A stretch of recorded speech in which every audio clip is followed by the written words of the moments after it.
T'es-tu déjà posé la question de savoir pourquoi est-ce que la diaspora africaine n'investit pas de manière conséquente en Afrique afin de faire bouger les lignes, afin que le développement prenne vraiment corps ici chez nous en Afrique? C'est le sujet sur lequel je voudrais que toi et moi on se planche. Et je vais partager avec toi aujourd'hui ce que moi je pense de la diaspora et à toi de me dire dans les commentaires ce que toi aussi tu en penses.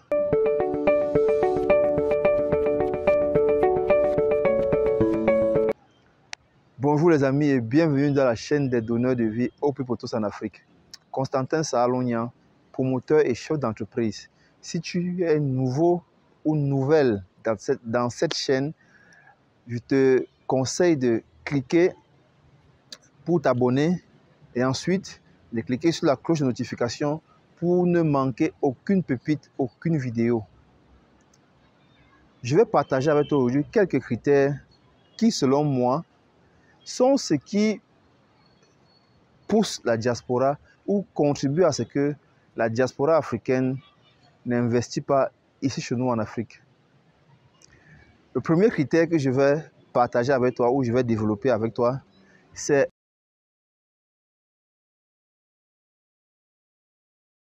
un manque d'adaptation.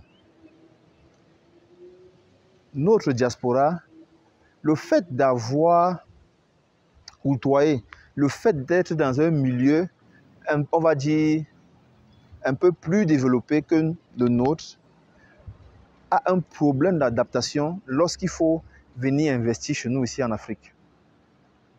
Vous voyez, en Europe, je prends le cas de l'Europe, ou bien même le cas de l'Amérique, le taux de bancalisation est énorme, c'est-à-dire que tout se passe par les banques.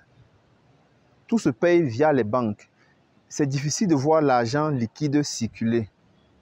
Ce qui fait donc que l'économie de ces différents pays-là, ces gens ont créé des systèmes pour pouvoir maîtriser vraiment l'économie. La bancalisation est très élevée en Occident. Je prends un cas. Un pays comme le Canada, ou bien même les États-Unis, imaginez, pour pouvoir avoir du crédit, pour vous lancer, vous pouvez avoir jusqu'à 4 fois le montant que vous avez dans votre compte bancaire. Jusqu'à 4 fois, voire même plus. Ça veut dire quoi? Ça veut dire que si vous avez par exemple 1 million dans votre compte bancaire, vous pouvez avoir un crédit de 4 millions les amis. Donc si vous avez par exemple 100 millions dans votre compte bancaire, vous pouvez avoir un crédit de 400 millions de francs CFA les amis. Et à des taux d'intérêt extrêmement faibles. Si j'ai bonne mémoire, j'ai suivi, on me parlait des taux d'intérêt en France de 1,poussière par an. Vous imaginez les amis. Donc, avec cette facilité-là, notre diaspora, étant dans ce milieu et voulant donc venir investir ici chez nous en Afrique, se trouve donc heurté. Parce que ici chez nous en Afrique, si vous avez 100 millions dans votre compte bancaire, le banquier peut courir le risque de vous donner 50 millions, 70 millions. Mais je tiens à vous rappeler que pour le faire, il va bloquer ce que vous avez déjà là. Donc, ce n'est pas la même chose. Vous voyez, la diaspora a donc ce problème d'adaptation. Ce problème d'adaptation. Et qui est un problème criard. Parce que vous savez, l'entrepreneuriat, c'est comme le parachutiste. Lorsqu'il est dans l'espace, là, dans les airs, et qu'il saute, avant d'atterrir, il devrait déjà avoir dégainé son voile là, qui lui permet d'amortir la chute. Ça veut dire que lorsque tu vas entreprendre, tu sautes sans savoir où est-ce que tu vas atterrir. Mais ce qui est bien dans la vie, c'est que c'est la vision qui nous permet de tenir. Tant que tu as cette vision-là, tu vas tenir. Donc ça, c'est le premier critère. la diaspora devrait se rapprocher de ceux qui sont sur le terrain pour savoir comment ça se passe avant d'investir. Je vais développer encore un peu plus bas sur quel genre d'investissement est-ce que la diaspora peut se pencher. Le deuxième critère, c'est la recherche de la perfection. Rechercher la perfection, ce n'est pas mauvais. Seulement, la recherche de la perfection, ça bloque l'action. La recherche de la perfection bloque l'action. Parce que quoi? Lorsque vous voulez vous lancer, on dit bien se lancer. Comment tu veux te lancer, mais tu veux déjà maîtriser ce qui se passe à, je ne sais pas moi, à 2 km, à 3 km de toi. Te lancer veut dire poser déjà le premier pas. Fais le premier pas. Fais le premier pas pour voir la suite. Donc la recherche de la perfection. Et cette recherche de perfection n'est pas très mauvaise, mais juste qu'elle bloque l'action. Et d'où provient donc cette recherche de perfection-là? La recherche de la perfection vient de leur environnement. En Europe ou en Amérique, lorsque quelqu'un veut lancer un business, il a des accompagnements. Ce qui fait qu'il ne va faire quelque chose que par rapport aux standards européens. Maintenant, nos frères voulant venir investir ici, c'est le même standard qu'ils veulent apporter. Et qu'est-ce que cela fait donc? Cela fait donc qu'ils ont besoin de beaucoup de moyens pour venir investir. Et vous savez, vous convenez avec moi, lorsqu'on veut investir beaucoup, on commence à trop calculer parce que le risque est plus grand. Je vous donne un exemple.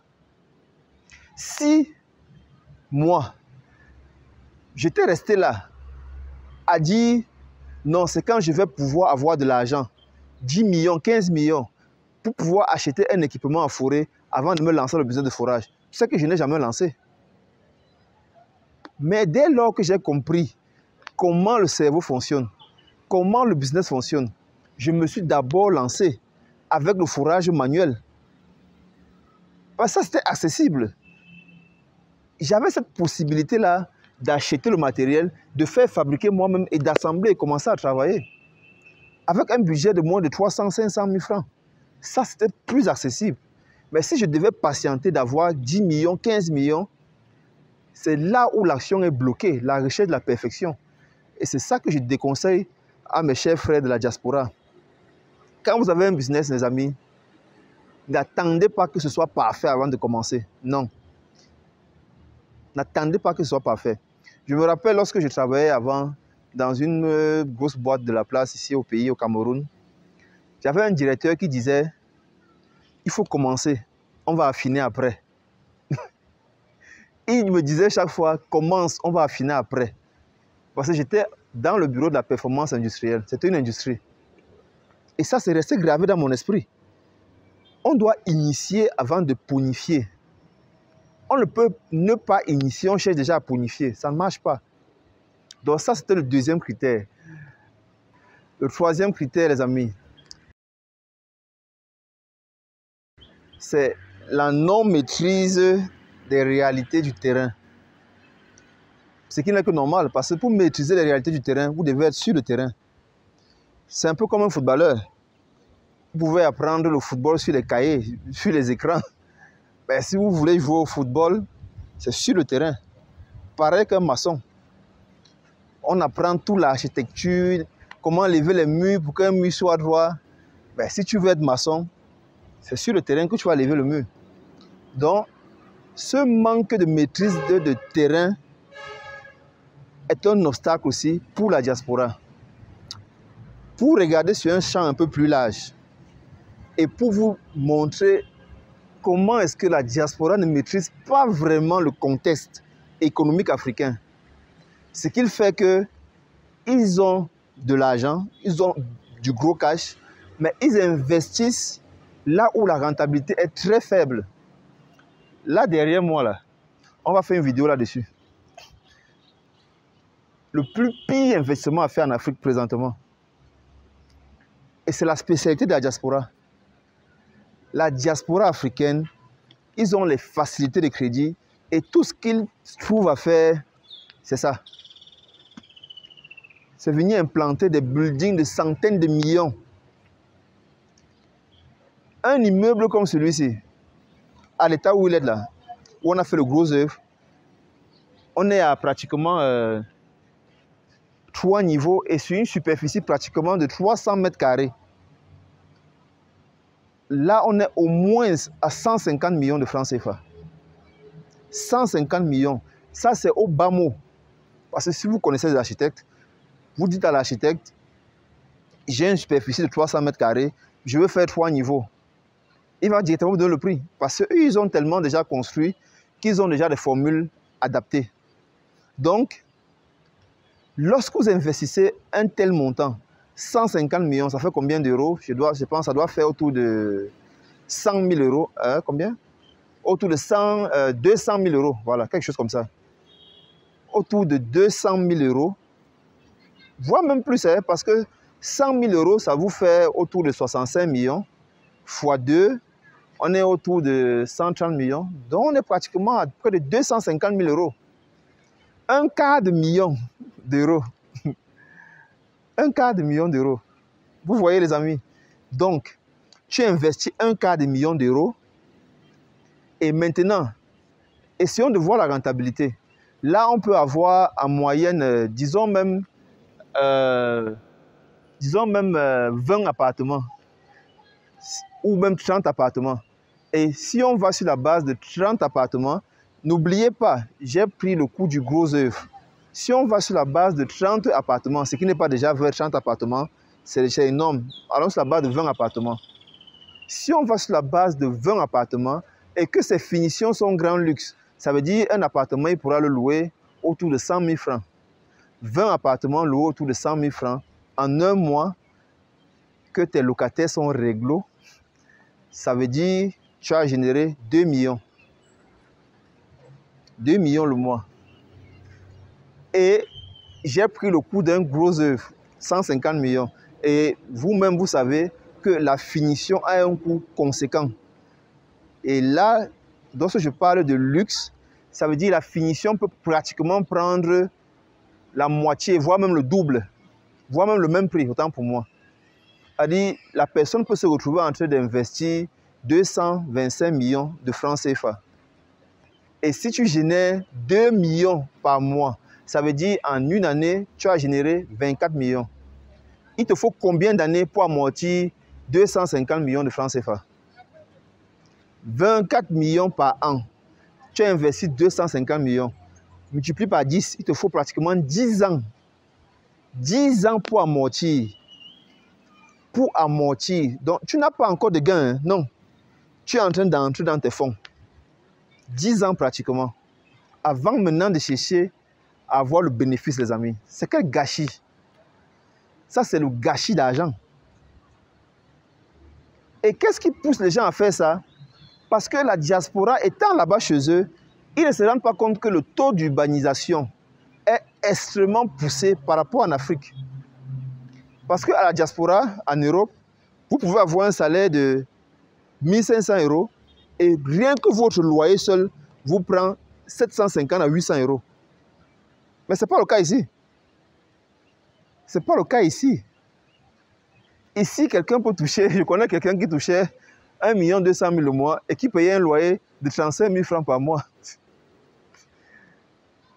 Mais là, en Europe, ce n'est pas évident. Donc, les amis, et il y a autre chose aussi. Ces buildings ne créent pas de la valeur. Parce que pour un investissement de 250 millions, si on vous demande combien de personnes est-ce que ça emploie, combien de personnes est-ce que ça emploie? Ça peut tout au plus employer le concierge, employer plus personne encore, puisque c'est les maisons d'habitation. Donc ça ne crée pas vraiment de valeur. Ça ne crée pas de valeur. Moi, je voudrais attirer votre attention. Pour faire des investissements pareils, ce sont des investissements qu'on fait pour consolider sa richesse. KJ de Fosso, pour ceux qui connaissent le Cameroun, oui, lui peut investir ainsi. Parce que c'est un multimilliardaire. Et c'est même ce qu'il fait. Il consolide sa richesse après avoir créé des industries. Il a créé UCB, il a créé une minoterie, il a créé des palmeraies. Oui, c'est ça les amis. Vous devez investir et je vais en parler dans cette vidéo. Je vais vous donner quelques voies de sortie. vous devez investir là où on crée de la valeur. La Chine ou les États-Unis ou bien les pays développés ne se sont pas développés avec l'immobilier. Ce n'est pas avec l'immobilier qu'on se développe. L'immobilier n'emploie personne. Nous devons créer des industries. Donc, dans les voies de sortie que je partage avec toi aujourd'hui, il y a l'investissement dans l'industrie.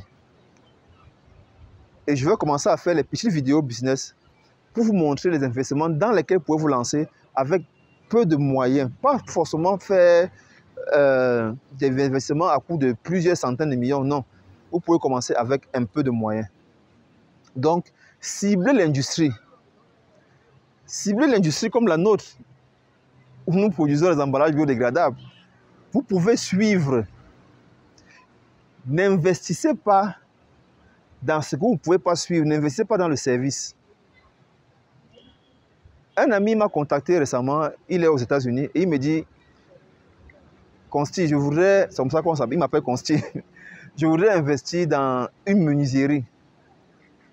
Parce qu'il a une formation à la base de menuisier. Et qu'est-ce que toi tu en penses? Toi tu es au pays et je suis dans les affaires, qu'est-ce que tu en penses? Je lui ai dit, je te déconseille d'investir dans la menuiserie. Parce que le plus gros problème de la diaspora, c'est d'avoir des gens de confiance.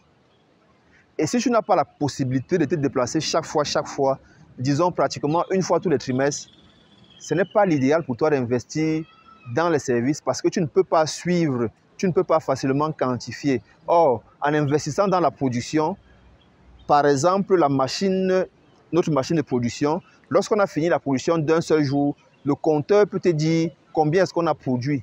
Et c'est indélébile, on ne peut pas falsifier. Voilà dans quoi vous pouvez investir. Autre porte encore, vous pouvez faire dans le commerce. Le e-commerce, c'est aussi une bonne chose. Voilà les amis. C'est ce que je voulais partager avec toi aujourd'hui. Parce que cette semaine, depuis la semaine dernière, j'ai décidé de parler un peu de la diaspora. Je les ai titillés un peu. Mais aujourd'hui, je voudrais encore attirer leur attention. Parce que c'est ensemble que nous allons bâtir des grandes choses. C'est ensemble que nous allons faire bouger les lignes. C'est ensemble que nous allons développer notre continent. Que tu sois là-bas, nous soyons ici. Nous allons nous compléter. Parce que nous sommes complémentaires et nous allons bâtir des grandes choses. Pour tous ceux qui nous écrivent depuis et qui nous sollicitent, investir chez nous à Obuipotos, nous sommes encore en train de bonifier le plan d'affaires parce que moi, j'ai une expérience avec une autre entreprise sur ce que c'est que prendre les fonds des gens. Donc cette fois-ci, ayant déjà appris beaucoup, je ne peux plus faire, en fait, je ne peux même plus échouer même d'ailleurs. C'est impossible. Donc, prenez votre mal en patience. On vous revient avec le plan d'affaires ficelé et tous les documents nécessaires pour que vous puissiez vous engager et qu'ensemble, nous modifions les lignes pour le développement de l'Afrique. C'était Constantin Sahalonia. Partage la vidéo afin que nous puissions toucher un grand nombre de personnes et nous formons la communauté des donneurs de vie. À la prochaine vidéo. Ciao, ciao.